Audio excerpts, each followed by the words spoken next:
En esta ocasión vamos a hablar sobre la alimentación enteral. Entonces, la nutrición enteral es una valiosa herramienta en la terapia para los pacientes que están hospitalizados. También se puede colocar en los pacientes que son ambulatorios, pero que necesitan un soporte nutricional adicional. Y ya vamos a ver las vías de alimentación por las cuales puede proporcionarse este tipo de alimentación. Entonces se define como nutrición enteral, como la administración de todos los nutrientes por el tracto gastrointestinal a través de sondas nasogástricas y vamos a ver otros tipos de sondas. Mediante la alimentación enteral se proporciona un soporte nutricional a los pacientes con el tracto gastrointestinal funcional, pero que son incapaces de satisfacer sus requerimientos nutricionales vía oral. Hablando un poco de historia de la nutrición enteral, se remonta hacia el uso de enemas rectales, nutrientes para mantener la salud basada en una mezcla de alimentos. Antes se utilizaban leche, vino, trigo, avena. Ahora ya vamos a ver que se utilizan otro tipo de alimentos o mezclas. Posteriormente, en el siglo XV, se intentó mejorar la nutrición por sonda y ya se utilizó la vía nasogástrica. Y en 1900 se añadió a la fórmula nutricional enteral un caldo de carne, caldo de pollo, también claras de huevo. Para aplicar la nutrición enteral se requirió conocimiento de la capacidad funcional del tubo digestivo del paciente y algunos métodos de administración. Entonces, la alimentación enteral, pues, se refiere a todas las personas que necesitan alimentarse para sobrevivir y algunas veces una persona no puede comer nada o come poco, pero no come lo suficiente debido a alguna enfermedad. Otros pueden tener un apetito disminuido, dificultades con la deglución o algún tipo de cirugía que interfiere con el proceso de comer. La alimentación enteral tiene como objetivo prevenir la desnutrición en pacientes críticamente enfermos o recupera el buen estado nutricional de los pacientes que no pueden ser alimentados por vía oral. La alimentación enteral es entonces la administración de nutrientes por vía digestiva a través de una sonda de alimentación. Es recomendada, debemos saber cuándo o a qué paciente.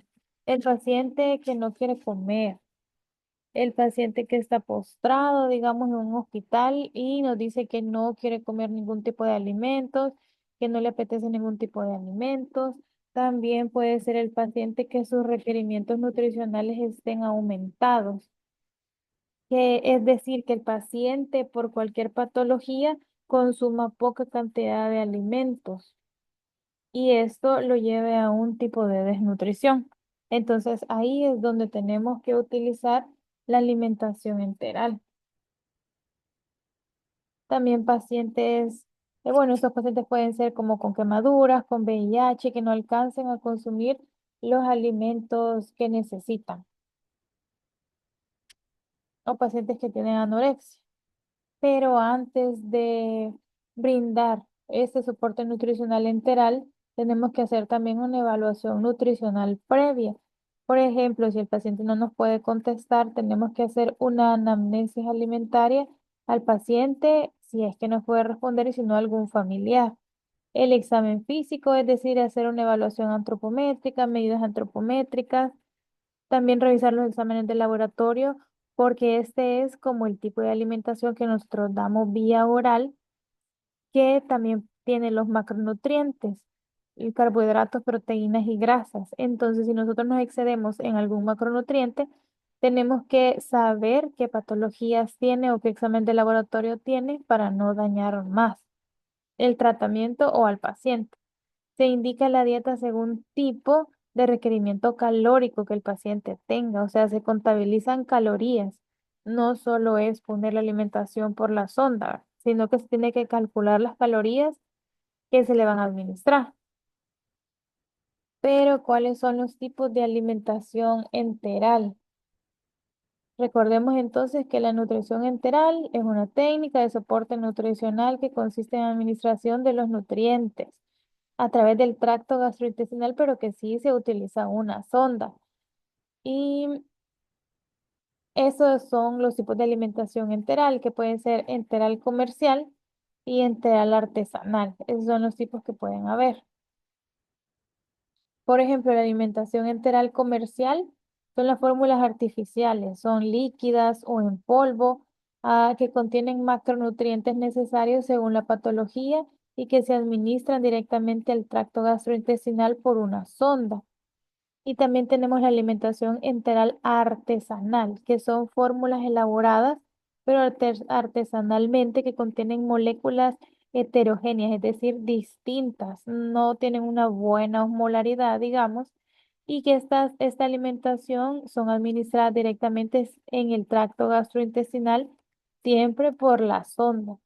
Entonces tenemos que tener en cuenta también para administrar cualquier tipo de alimentación, ya sea comercial o artesanal, pues en primer lugar tenemos que indicar la necesidad del soporte nutricional específico y posteriormente se indicará la nutrición enteral si fuera necesario, ¿verdad? Siempre teniendo en cuenta. Y bueno, tenemos que valorar la nutrición o la identificación del paciente en el primer momento. Y luego tenemos que siempre tomar en cuenta la edad del paciente para su requerimiento, la constitución física y los requerimientos calóricos que tiene su patología, ¿verdad? En cuanto a eso, tenemos que tomar en cuenta para brindar una alimentación, ya sea enteral, comercial o artesanal. También la posición o, bueno, la accesibilidad económica que el paciente tenga. La alimentación enteral comercial, pues es la mejor, la comercial. Y pueden ser fórmulas poliméricas como las que vemos a continuación. Son fórmulas nutricionales completas en lo que los tres nutrientes o macronutrientes básicos se encuentran en forma más compleja, es decir, en forma de macromoléculas. Es decir, los carbohidratos, proteínas y grasas se encuentran en su forma más completa. Tenemos por aquí una alimentación comercial para diabéticos que puede ser la glucerna, o tenemos una fórmula enteral comercial que es el Ensure, son las más clásicas. También tenemos las fórmulas elementales, estas carecen de residuos, son transportadas rápidamente a la porción alta del intestino. Contienen una fuente elemental de proteína con azúcares simples, electrolitos, elementos grasos, vitaminas de fácil digestión o absorbible. Y también proveen los requerimientos diarios del adulto. Las fórmulas modulares, que están constituidas por un solo tipo de macronutriente y pueden utilizarse para enriquecer una fórmula en un nutriente determinado o para elaborar fórmulas para los pacientes cuyas limitaciones o necesidades no se ajusten a a los preparados existentes. Entre las fórmulas elementales tenemos el Immunex, también está el Alitrac, que son para adultos, y tenemos el Alimentum, que se utiliza en niños de 0 a 12 meses. También se puede dar ese soporte nutricional. En cuanto a las fórmulas modulares, pues tenemos el módulo de proteína, que sería Proteinex o Protifar, entre otros, que son los que se pueden adicionar a otras fórmulas para hacerlas más completas o contribuir a las necesidades de nutrientes del paciente. Las fórmulas especiales contienen los macronutrientes en porcentajes indicados para cada patología, como insuficiencia renal, VIH, enfermedades pulmonares, enfermedades renales, entre otras. Por ejemplo, el Pulmocare también lo podemos encontrar en su versión líquida y, digamos, es un soporte nutricional comercial para las personas que tienen enfermedades pulmonares. El Nepro, pues ahora hay distintos, ahora existe en el mercado para enfermedad renal en diálisis y sin diálisis. También el Prosure, que también es una fórmula comercial con calorías aumentadas y que se pueden utilizar en diferentes patologías como VIH o cáncer. Esos eran algunos ejemplos de alimentación enteral comercial. Ahora tenemos la alimentación enteral artesanal. Esta es una de las fórmulas como que más económicas, más baratas, más accesibles para un paciente que va a tener alimentación enteral por bastante tiempo. resulta más cómoda en comparación con la alimentación enteral comercial, en el sentido económico. Entonces aquí tenemos como una receta o los componentes que tiene la alimentación enteral artesanal. Se elabora a partir de alimentos de una dieta normal que satisfacen las necesidades de macronutrientes. En comparación con la alimentación comercial, pues es de más bajo costo. Y algunos alimentos de los que podemos utilizar, por ejemplo, este el hígado, el pollo, el pan francés, el azúcar, el jugo de naranja, pan, aceite, agua. Son los alimentos que se utilizan. Y digamos que estos alimentos o la forma de preparación es, bueno, siempre se calculan los alimentos que se van a utilizar en esta alimentación para que vaya en la alimentación una caloría por un cc. Entonces, digamos, la receta de este alimento es que se cose el pollo sin ningún tipo de adición, como por ejemplo ajo, cebolla, nada, solo se cose el pollo o se cocen los hígados de rejo de pollo.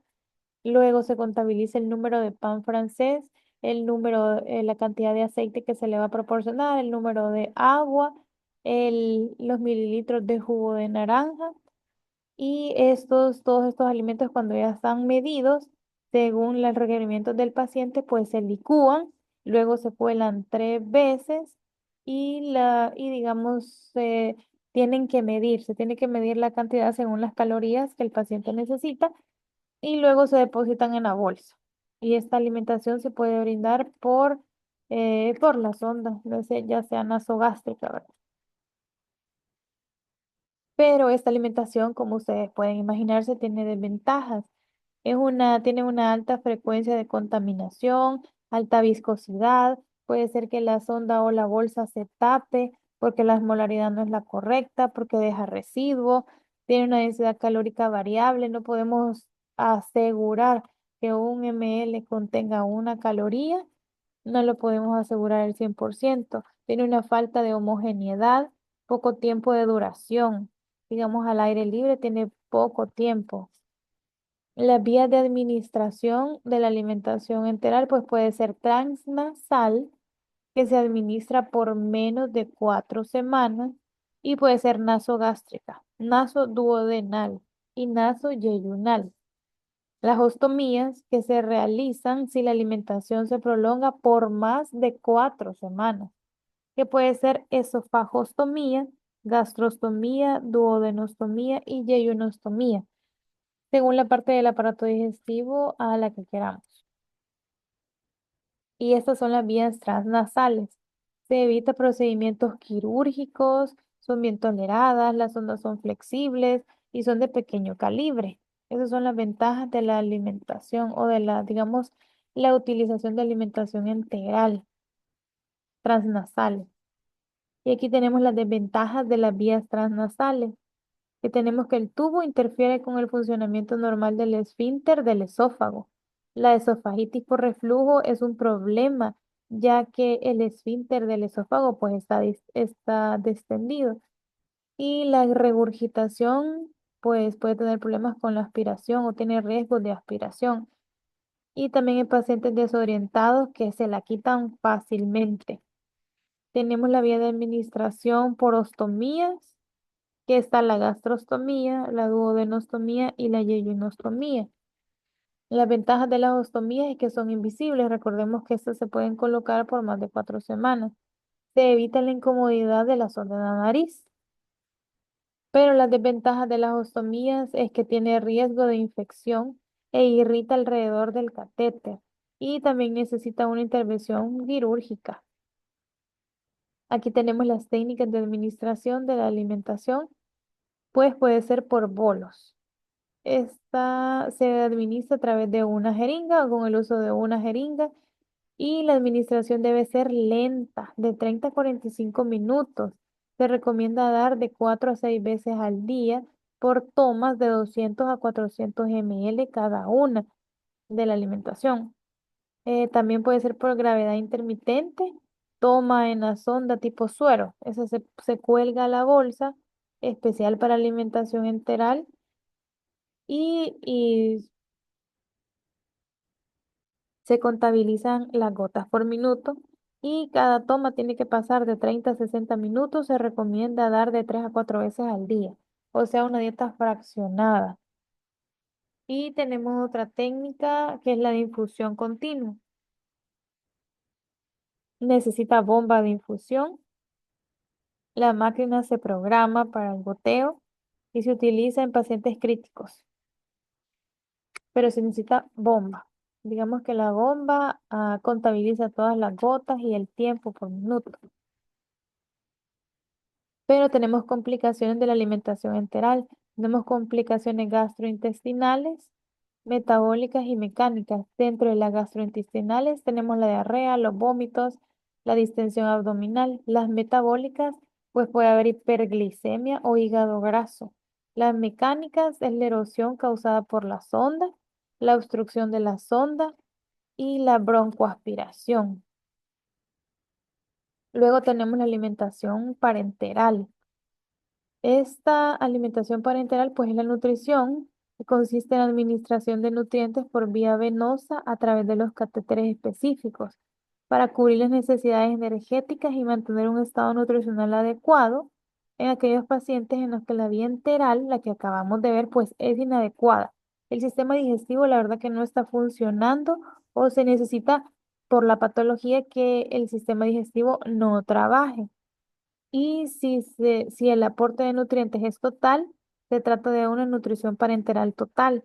Si solo constituye un complemento nutricional a la vía enteral o la alimentación enteral que va por sonda, un ejemplo, hablaremos de la nutrición parenteral parcial. Entonces, ¿en qué pacientes está indicado? Cuando la alimentación enteral no es posible, cuando las vías gastrointestinales son inútiles, no se pueden utilizar. Cuando se realizan resecciones intestinales, peritonitis infecciosa, cuando hay mala absorción intestinal, el síndrome de intestino corto, diarreas demasiado graves, pancreatitis, sepsis, politraumatismos, quemaduras, neoplasias, entre otras. Y esto es con el objetivo de mantener en reposo el aparato digestivo. Entonces hay algunas vías de acceso, por ejemplo, está la yugular interna, la subclavia, las venas cubitales y la femoral. Esas son algunas de las vías de acceso. Aquí tenemos la vena subclavia, que es la más adecuada porque permite el mejor cuidado. Hay una mayor comodidad y movilidad del paciente y es menor riesgo de infección. Aquí tenemos algunos catéteres venosos centrales y ahora hablemos de las fórmulas que se utilizan. Recordemos que estas van por vena, ¿verdad? Y aquí están una composición de las mezclas. Aquí tenemos el lipofundín, un ejemplo de en la foto, pero tenemos, digamos, mezclas que tienen carbohidratos y se administran en forma de glucosa y es la principal fuente de energía, constituyendo del 50 al 60% del soporte calórico total de osmolaridad variable. Y también tenemos disponibles en soluciones de dextrosa con concentraciones desde 2,5 hasta 70%. Las emulsiones de lípidos que proporcionan ácidos grasos esenciales y forman parte importante del aporte nutricional de energía global no proteica. Se recomienda del 30 al 40% del aporte calórico total. Son de baja osmolaridad de 280 y 300 milimoles por litro y concentraciones de 10, 20 y 30. También tenemos de proteína que se aportan en forma de aminoácidos esenciales y no esenciales y son necesarios para el mantenimiento de los tejidos. Los requerimientos proteicos van del 8 al 15% de las kilocalorías totales. También se administran electrolitos, se administran los minerales como sodio, potasio, fósforo, calcio, magnesio, según las necesidades. También los oligoelementos. Y las cantidades totales de calcio, fósforo están limitadas por su solubilidad y el riesgo de precipitación. También hay que tener cuidado cuando se utiliza o se unen todos estos nutrientes. Se prepara esta fórmula, se prepara en el servicio de farmacia, que debería ser lo ideal, en el que existen instalaciones apropiadas, como vemos en la foto, en las que incluyen una cámara de flujo laminar, donde se realizan las manipulaciones con técnicas de asepsia rigurosa para que estos preparados sean estériles, porque recordemos que van por vena. Las mezclas de nutrición parenteral Deben ser correctamente almacenadas, refrigeradas a 4 grados centígrados y protegidas de la luz hasta su administración. Y las desventajas es que no se usa el tracto gastrointestinal. Este debe de usarse siempre que sea posible, pues de lo contrario se altera la calidad de vida y el tránsito intestinal, produciéndose una translocación bacteriana y problemas en la alimentación posterior.